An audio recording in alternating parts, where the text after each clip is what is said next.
So this review is going to be looking at No Man's Sky in general, as well as touching on the 3 major updates that have come since launch, one of which was only just a couple of days ago. To anyone who's new to No Man's Sky, you've probably heard of it in some form or another, because No Man's Sky is probably one of the most famous games of the last 12 months. Unfortunately, mostly for the wrong reasons. It set a standard of how not to overhype a game. Unfortunately for the Hello Games, they introduced the game through various sort of launch events, which made it seem absolutely incredible. All these different things and dynamics, some of the imagery we saw, it just seemed like the game that we'd all been waiting for. And when it launched about a year ago, unfortunately it wasn't, and there was many unhappy people. Now, I'd watched a few reviews of it before I bought it, but I still thought I'd lunge in there because there were certain elements of this game, even then, which are brilliant, and I will get into that. But I thought I'd play it. I gave it quite a few hours, but just couldn't really get into it because it was lacking so much, and it certainly wasn't the game that was advertised as such before launch. And there was a lot of kickback from that, and this game has become very famous for that reason.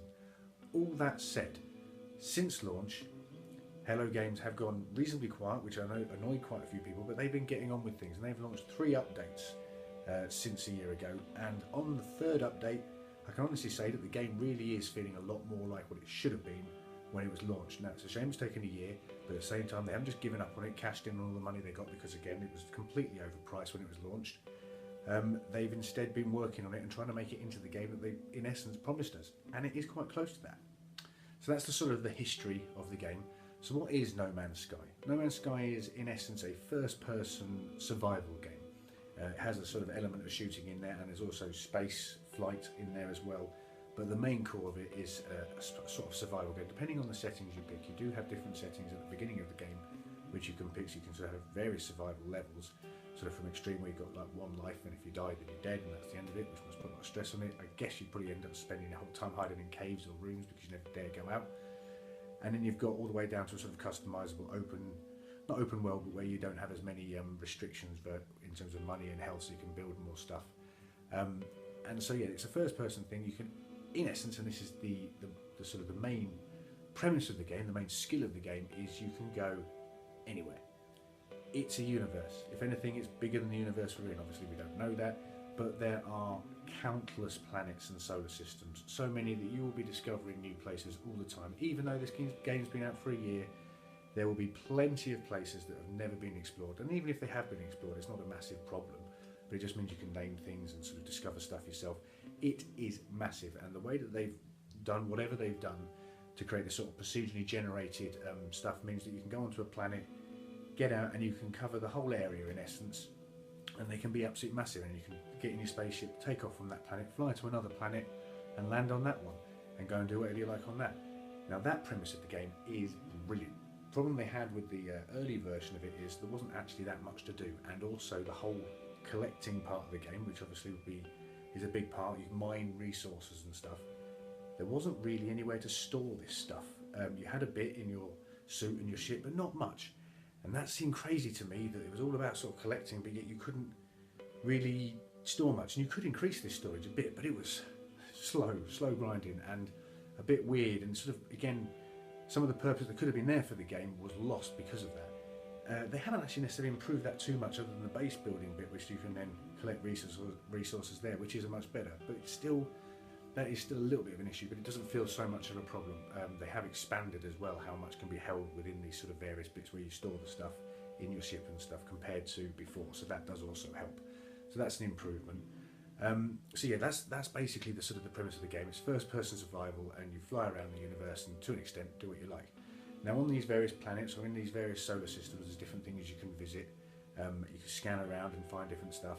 And again, this is something which is expanded now. There is more stuff to find, some of which I haven't seen yet, but apparently you can sort of find crashed frigates and search those areas. That sounds a lot more interesting.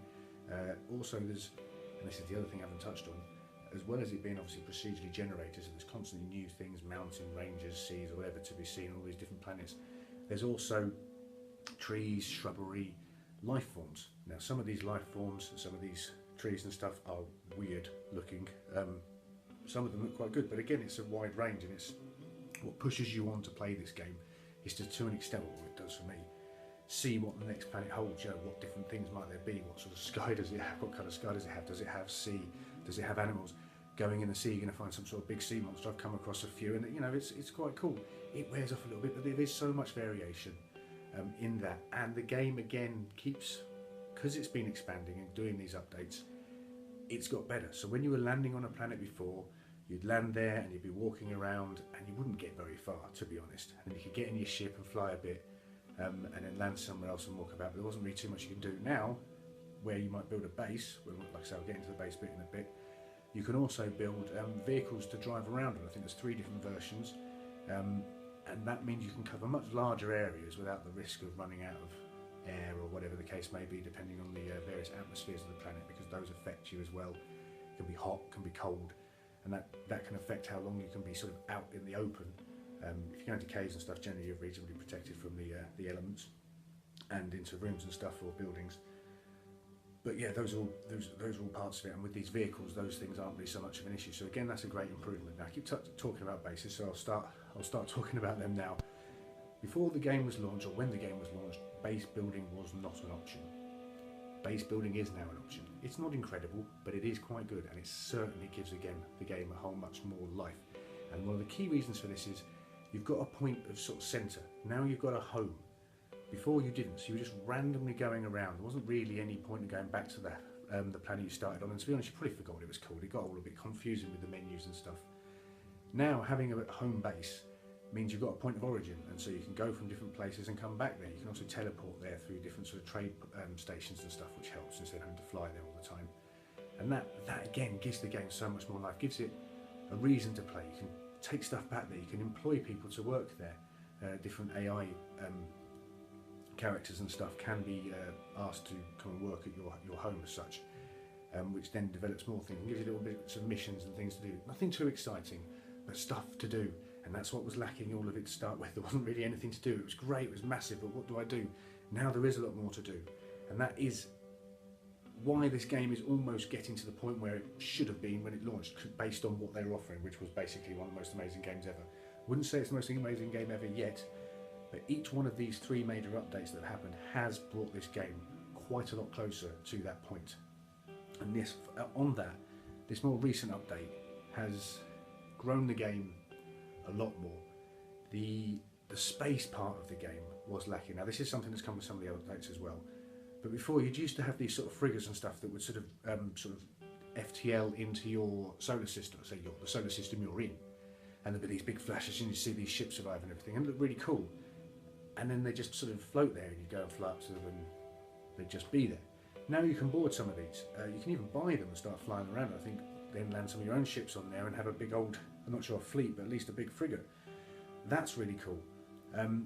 The other thing that was sort of there, but not really, was you did have space battles yourself against pilots, but it was quite painful. It's still not incredible. I'm not a massive flight simulator kind of guy like that anyway. But now that there are actually proper battles like we will see, so you can come into an area, there'll be a big frigate and there'll be some little fighters fighting against other little fighters there, trying to attack the frigate, nick some of its stuff or whatever the case may be. Again, making the game feel much more alive, and there's lots of little bits like this. There's an expanded storyline. The storyline before, or whatever you could call that, there were sort of 2 elements, but they were rubbish, basically. That sums that up. It's the best way of putting it. Now there's a new storyline. I haven't really played into any of it, but I understand there's about 30 hours worth of that, and that will again give the game much more purpose. There's a sort of farming system to an extent.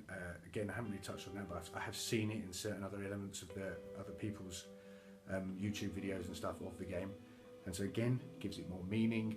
Your interaction with the AI is better. Still not great. That was pretty painful, but at least it's in there. Again, just on the painful thing, they've improved it a little bit, but the whole menu options and everything, this whole holding things down to fill up a circle to then select something, there's no need for that. You don't need to change a basic press A or press whatever it is to select something. That's always worked on everything else. You don't need to suddenly change that. Keep it like every other game, how any other PC or anything works, just leave it as that. That's a little message to Hello Games. But one of the other things that has changed and has again improved it is the universal or galactic map. You use this to go and jump from solar system to solar system. before it was not easy to use and quite hard to see what was going on. Now there's just a few little extra bits thrown in, as well as sort of when you select the solar system you're going to look at, it zooms in a little bit and shows you the actual orbiting planets and stuff. Nothing too sort of graphically amazing, but it's just little bits like that, again, feel really good. And you can see where your home is, and it just feels a lot better. There is something else actually that I haven't touched on that's come with this new update, and that is when you come into the atmosphere of a planet. Before, you were pretty restricted from, especially from how low down you could go. You're pretty stuck about sort of 25 feet. I don't know, I mean, I'm just plucking out of the air, but you couldn't go very low and you couldn't see very much and things wouldn't materialise. You certainly couldn't really see animals moving around on the ground or anything like that. You can now. Now that might not seem like much, but it actually does make a big difference. And also I think when you landed, you couldn't look around before inside your ship. You were just stuck facing forwards. Now you can move your head left and right and see a bit more. Again, not massive, but it's just little things that felt restricted have been released. And that whole being able to zoom in or fly lower, I think you now can crash. Some of the reactions to that seems to sort of throw me off in the air, but this is early days yet. The point is that you can do it. That makes flying around planets and through different bits actually interesting, which before it was literally just hold down and go forward. There wasn't really anything in it. You press land, then you'd land. There wasn't really much to it. Now there is. Having that sort of extra level makes it feel more real. So again, nice little touch which has improved the game. Other people might not really appreciate that much. I did really appreciate that. So, in conclusion, if you're new to this game and you're into exploration games and sort of seeing mass new areas without revisiting the same old thing again and again, this game is certainly worth looking into. I think currently, as of this video being released, I believe the game is reduced price, I think possibly for the first time. So that was going to be one of my major gripes, is about the price of this game and how it has been overpriced the whole time, even with the updates coming out. That I'm not really going to go on about, because at the moment it has been reduced, and the fact that it's even had a reduction at all is good. It might well go back up to the top price again, but to be honest, it is actually getting close to being a premium price game. Still not quite there yet, and obviously there was a lot of damage caused, but on the whole, this game is significantly better than it was a year ago.